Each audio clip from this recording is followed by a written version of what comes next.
Hey there. Subscribe to my channel. And also press this bell icon.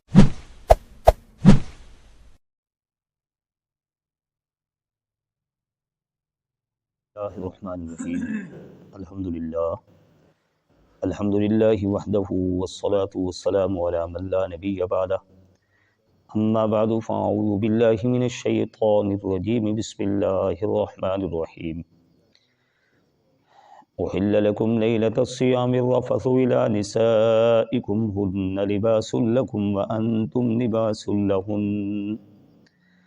علم اللہ income کنتم تختانون انفسکم فتاب علیکم وعفا عنکم صدق اللہ العظیم اللہم صل علی محمد وعلی آل محمد کما صلیت علی ابراہیم وعلی آل ابراہیم انک حمید مجید اللہم بارک علی محمد وعلی آل محمد كما باركت على إبراهيم وعلى آل إبراهيم إنك حميد مجيد۔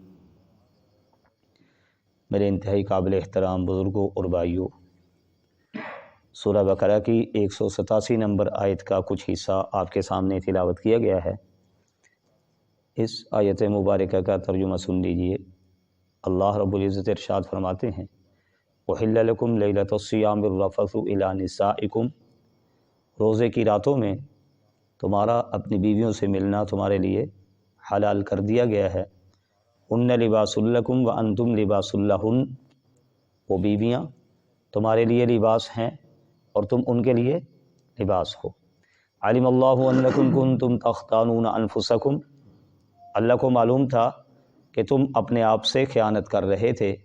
فتاب علیکم، اس نے تم پر مہربانی کی۔ وعفا عنکم، اور تمہیں معاف کر دیا۔ یہ اس آیت مبارکہ کا ترجمہ ہے۔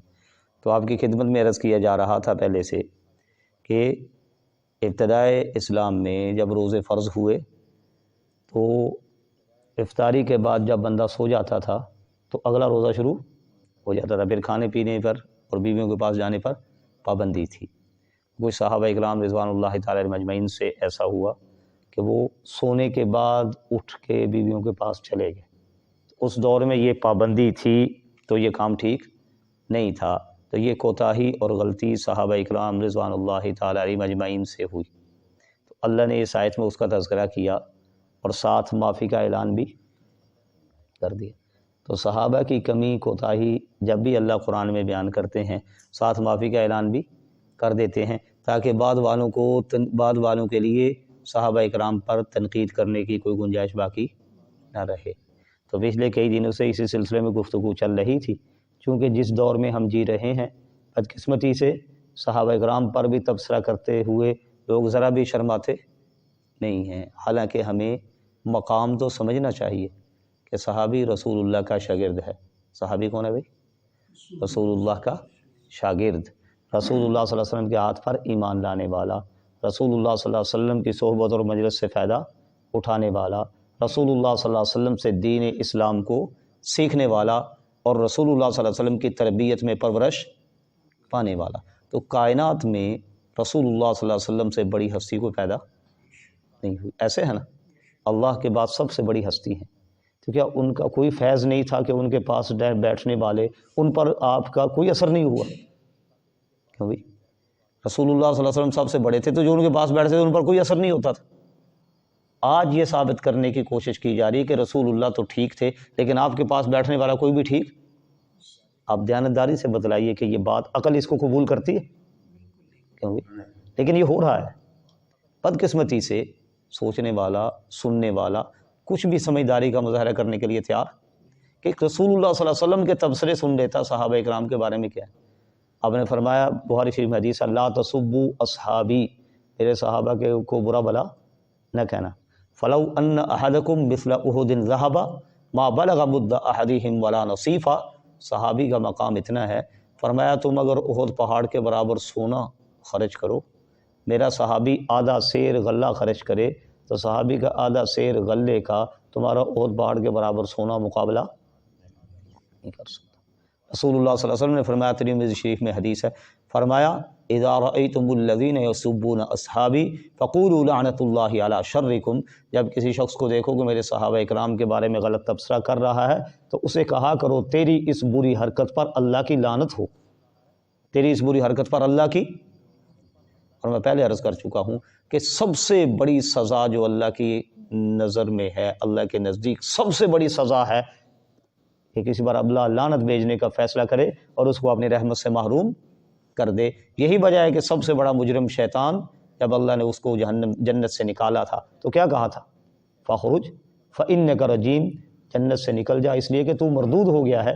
وَإِنَّ عَلَيْكَ لَعْنَتِي إِلَى يَوْمِ الدِّينِ، اب قیامت تک میری لعنت تجھ پر برسے گی، میری رحمت کبھی تیرے قریب سے بھی نہیں گزرے گی۔ تو یہ سب سے بڑی سزا جو اللہ کی نظر میں ہے، رسول اللہ صلی اللہ علیہ وسلم فرماتے ہیں کہ جب کسی کو صحابہ اکرام کے بارے میں غلط تبصرہ کرتے ہوئے دیکھو تو کیا کہا کرو؟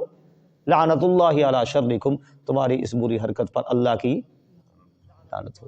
تو جب رسول اللہ صلی اللہ علیہ وسلم ایسے بندے کو لعنت کا سرٹیفکیٹ دے رہے ہیں تو بتلائیے اب صحابہ اکرام کے بارے میں غلط تبصرہ کرنے کی کسی ایمان والے کے لیے کوئی گنجائش ہے؟ نہیں ہے۔ تو اس لیے چند باتیں طے شدہ ہیں اور وہ قرآن پاک میں بھی ہیں، احادیث میں بھی ہیں، وہ ہمیں سن لینی چاہیے، سمجھ لینی چاہیے، ان کو تسلیم کر لینا۔ ایک بات میں نے پہلے بھی عرض کی تھی، دوبارہ دہرا دیتا ہوں کہ قرآن پاک میں، احادیث میں صحابہ اکرام رضوان اللہ تعالی علیہم اجمعین کی کمی کوتاہی آپ کو ملے گی نہیں، اور جہاں ملتی ہے ساتھ اللہ معافی کا اعلان بھی۔ صحابہ اکرام پر اٹیک ہوتے ہیں تاریخ سے، کہاں سے بھائی؟ اب تاریخ لکھنے والا کون ہے؟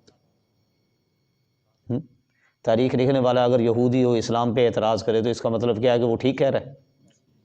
کیوں بھائی؟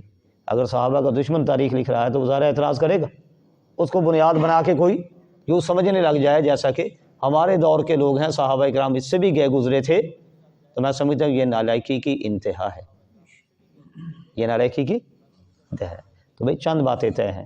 پہلی بات یہ ہے کہ صحابہ جس طرح انبیاء کرام کو اللہ تعالیٰ نے منتخب کیا تھا، اسی طرح صحابہ اکرام کو بھی کس نے منتخب کیا تھا؟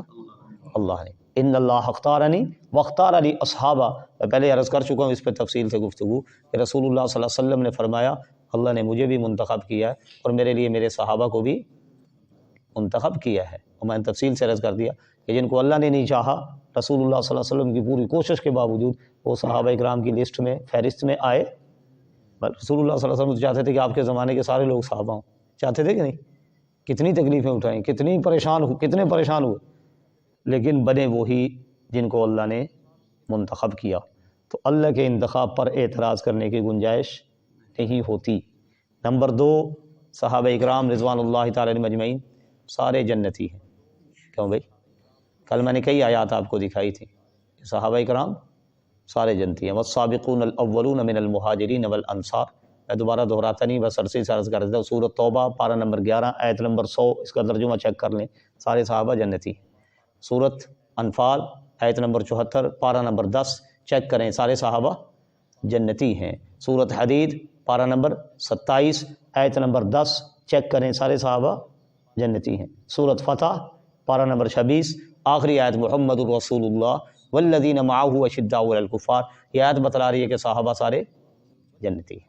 تیسری بات یہ ہے بھائی کہ صحابہ سارے رسول اللہ کے شاگرد ہیں، صحابہ سارے، اور یہ بات طے شدہ ہے کہ اگر استاد کامل ہو تو شاگرد بھی کامل ہوتے، یہ اصول ہے، یہ اصول ہے اور بالکل عقل کے مطابق ہے۔ لیکن یہاں یہ اصول آگے پتہ نہیں کیوں فیل ہو جاتا ہے کہ کائنات کی سب سے بڑی ہستیاں لیکن ان کا شاگرد کوئی بھی کام کا۔ کیوں بھائی؟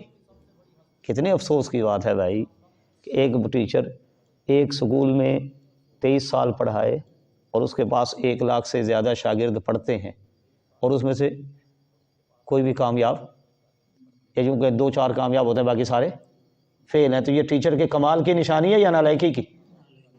یہ رسول اللہ صلی اللہ علیہ وسلم کے بارے میں یہ کیا کہا جا رہا ہے؟ آپ تو ٹھیک ہیں لیکن آپ کے ارد گرد بیٹھنے والے کیوں بھائی؟ اور جو جتنا زیادہ قریبی ہے وہ اتنا ہی زیادہ غلط ہے۔ سیدنا صدیق اکبر، سیدنا فاروق اعظم رضی اللہ تعالیٰ عنہ، ان کے بارے میں تبصرے ہو رہے ہیں کہ نعوذ باللہ وہ مسلمان نہیں تھے، آج یہ کھلے عام نیٹ پہ ہو رہا ہے۔ یہ کیا ہے؟ اور سننے والے اس کو قبول کرتے ہیں؟ بھائی میں تو اس نتیجے پر پہنچا ہوں کہ صحابہ اکرام کے بارے میں جو غلط تبصرہ کرتا ہے یا سنتا ہے یا اس کو قبول کرتا ہے اس کا دل پہلے سے ہی ایمان سے فارغ ہوتا ہے، اس کے دل میں ایمان نہیں ہوتا، ورنہ رسول اللہ صلی اللہ علیہ وسلم کی محبت اور رسول اللہ صلی اللہ علیہ وسلم کا لحاظ اگر وہ کرتا تو کم از کم ایسا تبصرہ کہ جب رسول اللہ کامل ہیں تو آپ کے ساتھ بیٹھنے والے کو کمال حاصل کیوں نہیں ہوا؟ دنیا میں اسی طرح کمال ہوتا ہے نا کہ بڑوں کا فیض دوسروں میں شاگردی کے طور پر منتقل، جو جیسے لوگوں کی مجلس میں جو بندہ بیٹھتا ہے اس پہ ویسے اثرات ہوتے ہیں، رسول اللہ صلی اللہ علیہ وسلم کے اثرات ان کے شاگردوں میں کیوں منتقل نہیں ہوئے؟ اس کو عقل تسلیم نہیں کرتی۔ لیکن جب ایمان نہ ہو تو پھر بڑی سے بڑی بات بھی انسان ہضم کر جاتا ہے، اس کو قبول کر لیتا ہے۔ اللہ ہمیں عقل اور ہوش کے ناخن لینے کی توفیق عطا فرمائے۔ تو رب رسول اللہ صلی اللہ علیہ وسلم کامل ہے تو آپ کا شاگرد ناقص ہو یہ ہو نہیں سکتا۔ اور چوتھا اصول یہ ہے بھائی کہ صحابہ معیار حق ہیں۔ صحابہ بھئی کسی انسان کو یہ سمجھنے کے لیے کہ میں حق پر ہوں یا غلطی پر ہوں، معیار کیا ہے؟ صحابہ۔ کوئی مسلمان اپنے آپ کو چیک کرنا چاہے کہ میں غلطی پر ہوں یا درست رستے پر ہوں تو کیسے چیک کرے گا؟ صحابہ اکرام کو دیکھے گا، اگر اس سے ان کے نقش قدم پر ہے یہ پھر یہ ٹھیک ہے، اور اگر ان کی لائن سے ہٹا ہوا ہے تو پھر یہ ٹھیک ہو سکتا نہیں۔ اور یہ بات قرآن پاک میں اللہ بھی ارشاد فرما رہے ہیں اور حدیث مبارکہ میں رسول اللہ صلی اللہ علیہ وسلم بھی ارشاد فرما رہے ہیں۔ سمجھ آئی بات کی جی؟ یہ پارہ نمبر 1 آیت نمبر 137 اللہ فرماتا ہے فَإِنْ آمَنُوا بِمِثْلِ مَا آمَنْتُمْ بِهِ فَقَدِ اهْتَدُوا۔ اگر وہ لوگ ایمان لائیں اس طرح جیسا کہ تم ایمان لائے ہو پھر وہ ہدایت پائیں گے۔ دوسرے لوگ اگر ایمان لانا چاہتے ہیں تو ویسا ایمان لائیں جیسا تم ایمان لائے ہو تو پھر ان کو ہدایت ملے گی۔ یہ تم کون ہے؟ جب قرآن اتر رہا تھا اس وقت ایمان والے کون تھے؟ اللہ فرماتا ہے اگر وہ ایمان لانا چاہتے ہیں تو جیسا تم ایمان لائے ہو ویسا ایمان لائیں گے تو پھر وہ ہدایت پائیں گے۔ معلوم ہوا ہدایت پانے کے لیے ایمان اللہ کو کیسا چاہیے؟ جیسا صحابہ کا ایمان ہے۔ اور یہ بات بالکل عقل کے مطابق ہے کہ اب رسول اللہ صلی اللہ علیہ وسلم جو ایمان لے کر آئے وہ منتقل کیا صحابہ اکرام کو، ٹھیک ہے؟ تو معیار ہدایت وہی بنیں گے جنہوں نے براہ راست رسول اللہ صلی اللہ علیہ وسلم سے ایمان کو دین کو سیکھا۔ سمجھ آ رہی بات کی نا؟ اسی طرح نمبر 2 یہ سورۃ توبہ کی 100 نمبر آیت والسابقون الاولون من المہاجرین والانصار، سب سے پہلے ایمان میں سبقت کرنے والے وہ مہاجرین ہوں یا انصار ہوں، والذین اتبعوہم باحسان، اور وہ لوگ جو اللہ کو راضی کرنے کے جذبے سے ان کے پیچھے چلیں گے، رضی اللہ عنہم ورضوا عنہ، اللہ ان سے راضی ہو گیا اور وہ اللہ سے۔ تو دیکھو جس طرح صحابہ اکرام کے بارے میں اللہ فرما رہے ہیں کہ میں ان سے راضی ہو گیا اور مجھ سے راضی ہو گئے، اسی طرح ان کے پیچھے چلنے والوں کے بارے میں بھی۔ تو پیچھے چلنے والوں کو رضا اللہ کی تب ہی ملے گی نا جب صحابہ معیار حق معیار ہدایت ہوں گے۔ سمجھ آ رہی بات کی نا؟ تو جو ان کے پیچھے چلے گا قیامت تک اخلاص کے ساتھ یعنی اللہ کو راضی کرنے کے لیے، اللہ اس سے راضی ہو گیا اور وہ اللہ سے آگے گیا۔ وَأَعَدَّ لَهُمْ جَنَّاتٍ تَجْرِي تَحْتَهَا الْأَنْهَارُ خَالِدِينَ فِيهَا أَبَدًا، ان کے لیے اللہ نے ایسے جنتیں تیار کر کے رکھے ہیں جن کے نیچے سے نہریں۔ تو اللہ کی رضا بھی ملے گی، جنت بھی ملے گی، کامیابی بھی ملے گی ان لوگوں کو جو صحابہ اکرام کے پیچھے چلیں گے۔ تو معلوم ہوا کہ معیار ہدایت اور معیار حق اللہ کی نظر میں کون ہے؟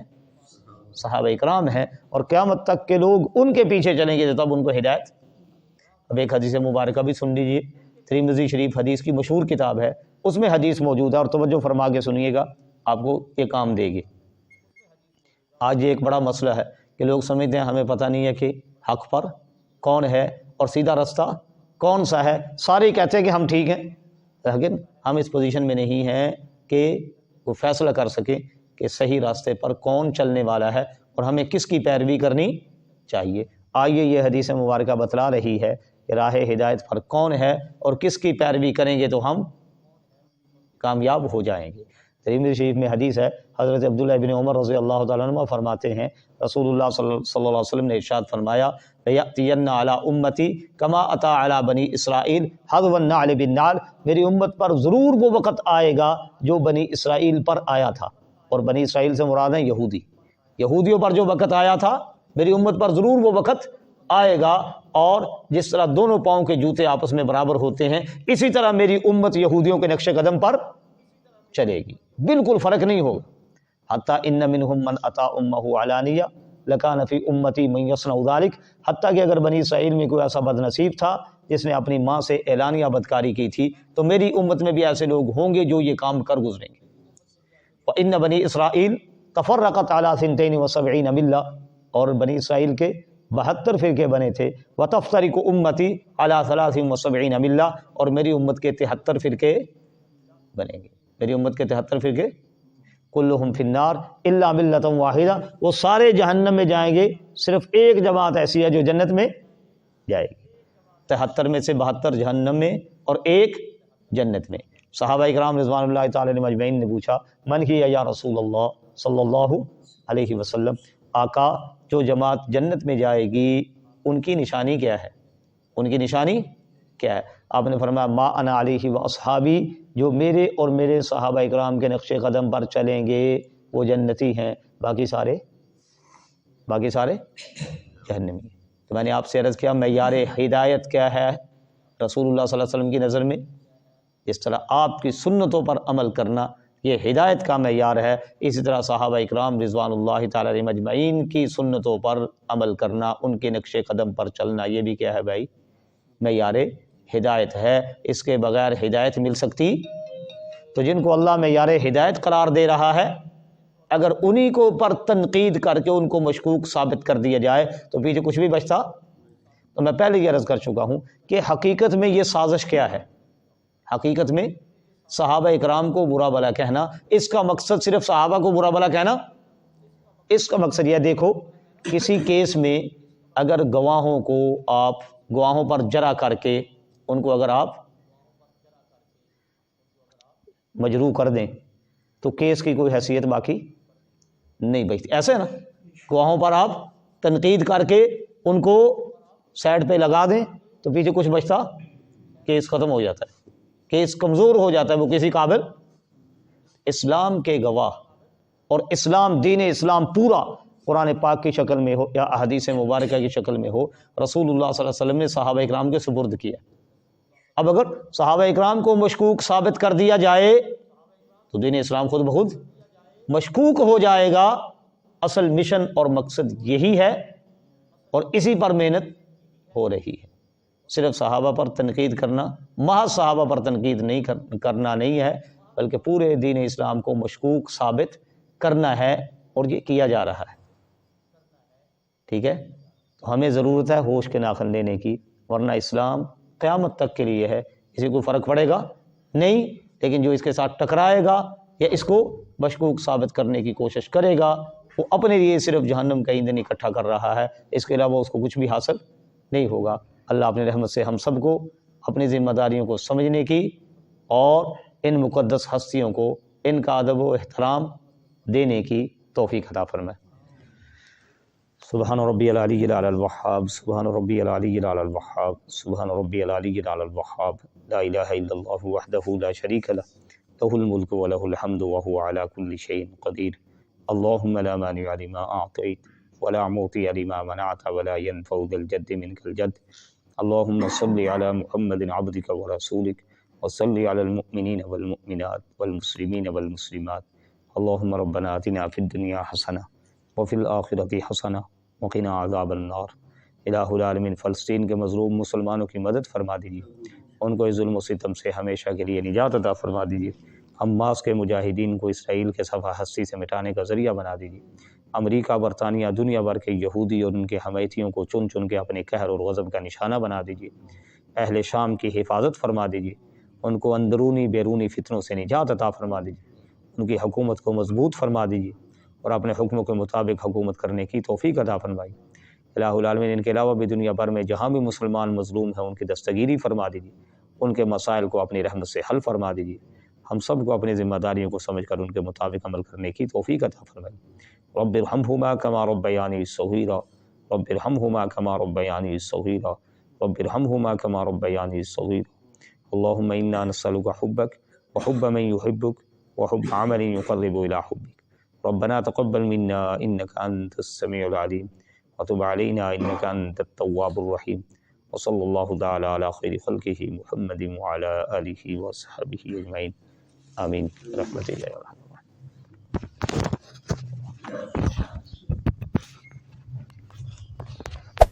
Hey there. Subscribe to my channel.